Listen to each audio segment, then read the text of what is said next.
The show yesterday with the not opinion, but the knowledge of that it is on the table, that it is being thought of. And it's not just the boat. It's not just the boat. There's some other things that I've heard. That's all. So tell us what put you've some heard. things in question. Are you all in? Are you all in here? Woodward and Bernstein, that was not.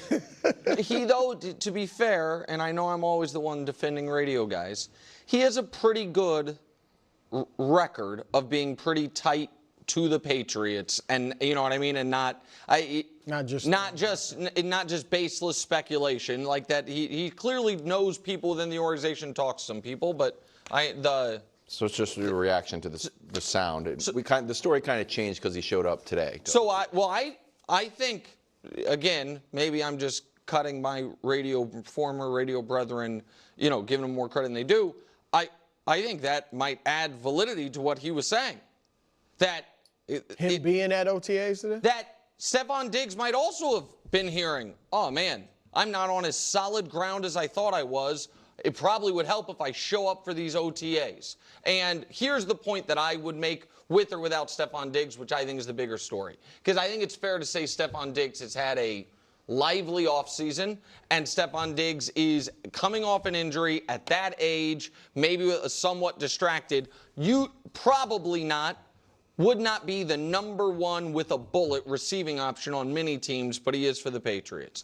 Fair. And if you were going through the different steps you would take to put your potential star quarterback behind the 8 ball as far as possible, the Patriots have taken a lot of them.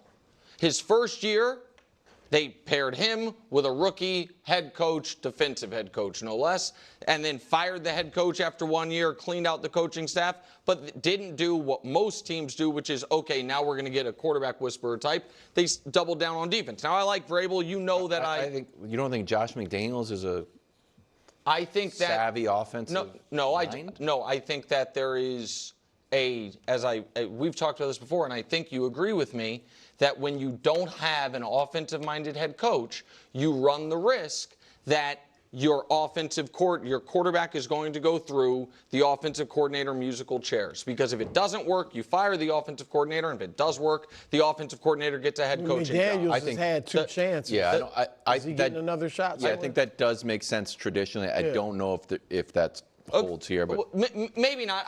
But certainly the original coaching thing, not ideal. You also, his rookie year, gave him, as you said, horrific offensive line and no real weapons.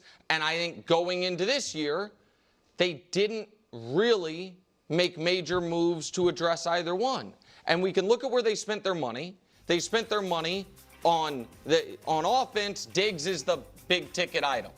On defense, there's a bunch of big ticket items.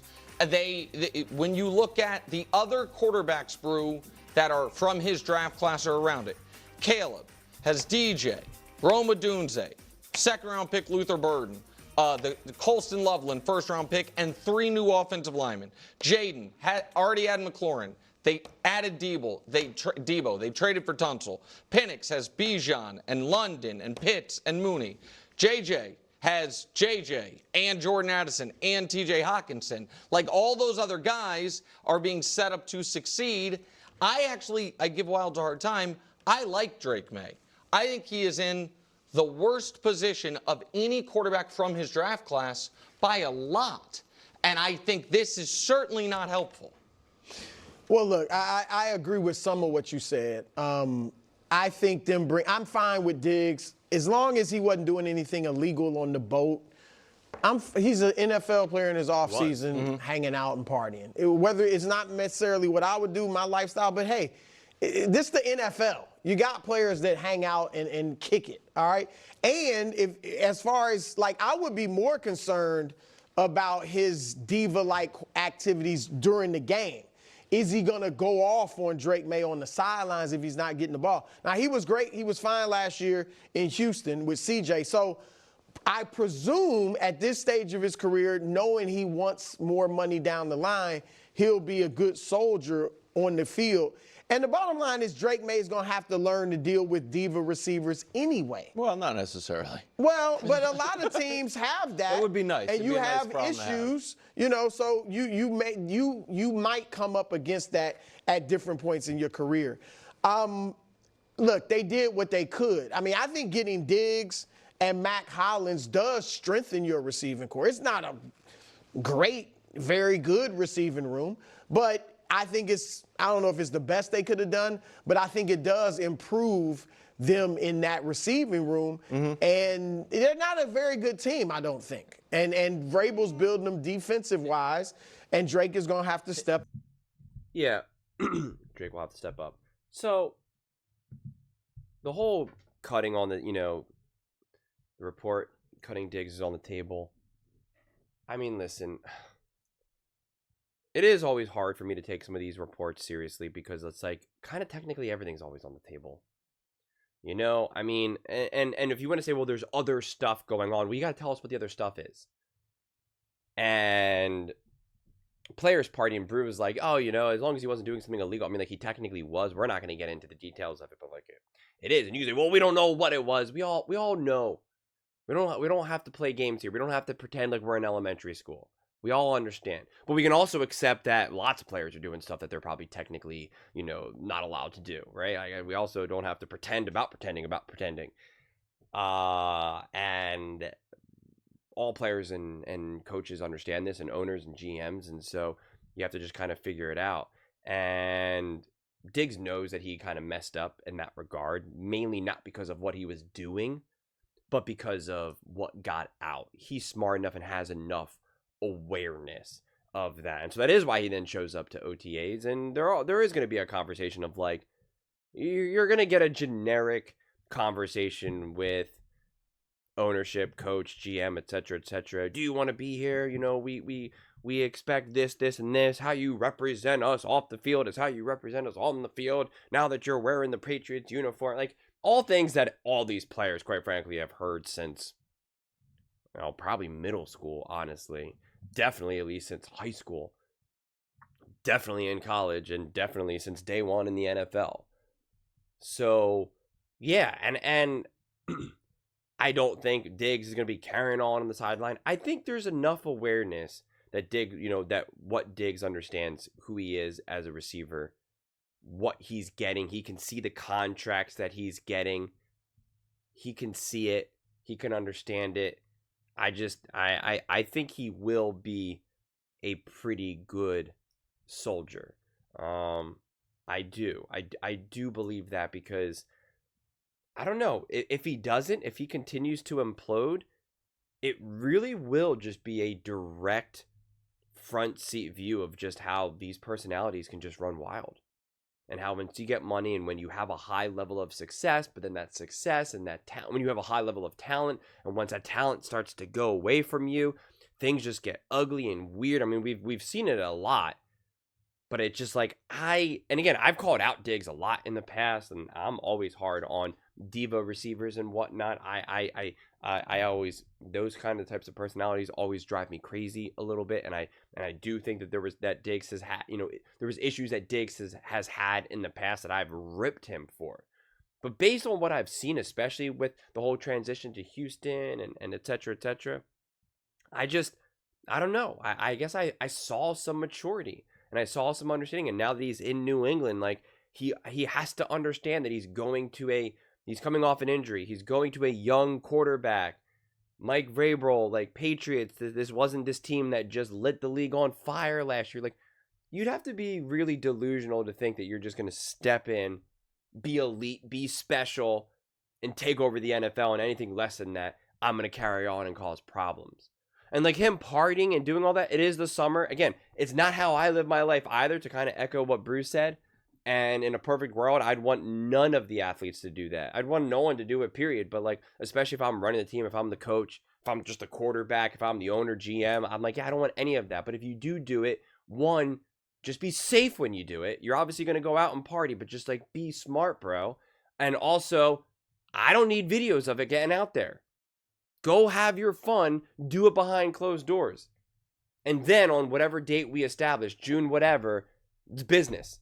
That's why I'm paying you $63 million right now. It's business. And you've proven that once football starts, you are business. Yeah, you have some personality quirks and you've gotten in fights on the sidelines, but it's also because you care so much, which, like, you know, I rather, to some degree, it's like I'd rather you care too much than not enough.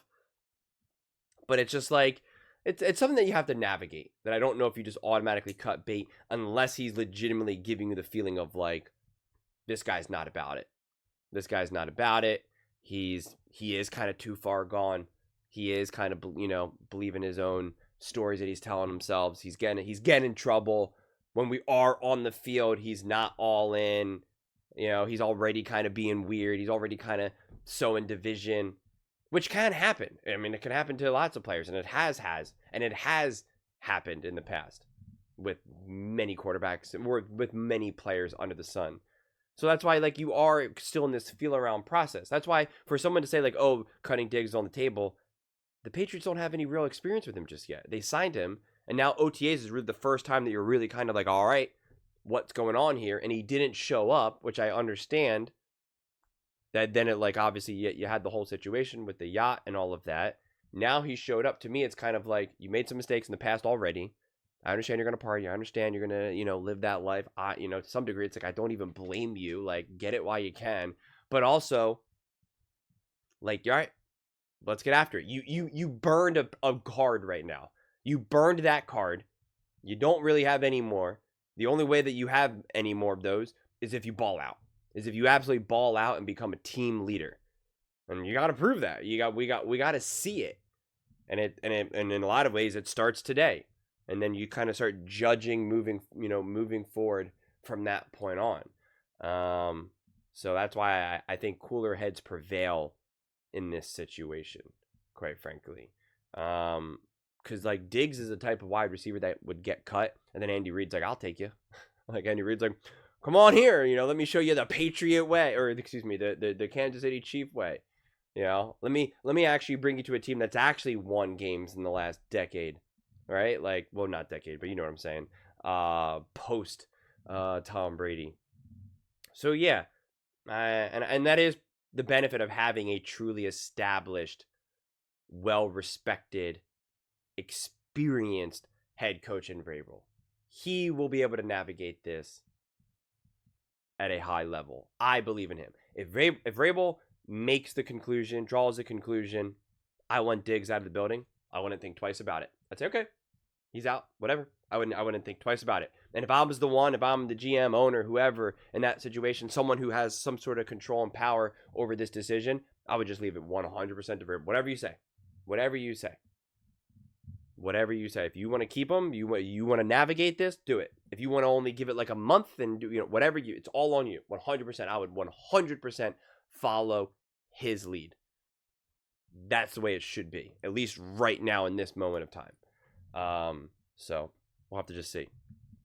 But those are just my thoughts. I'd absolutely love to hear yours. What do you guys all think about Stefon Diggs and the fact that the Patriots could cut him? It's on the table, etc., etc. Let me know in the comments below. I read every single comment, so whether you agree with me or disagree with me, either way, let's get in some discussions. Let's get in some fights. But ultimately, let's just have some fun. And please do consider subscribing. We're building an amazing community here, and I absolutely love to see you part of it. I want to build something that we all genuinely feel connected to. Something that we're really excited to be part of. I think we're on our way to doing it.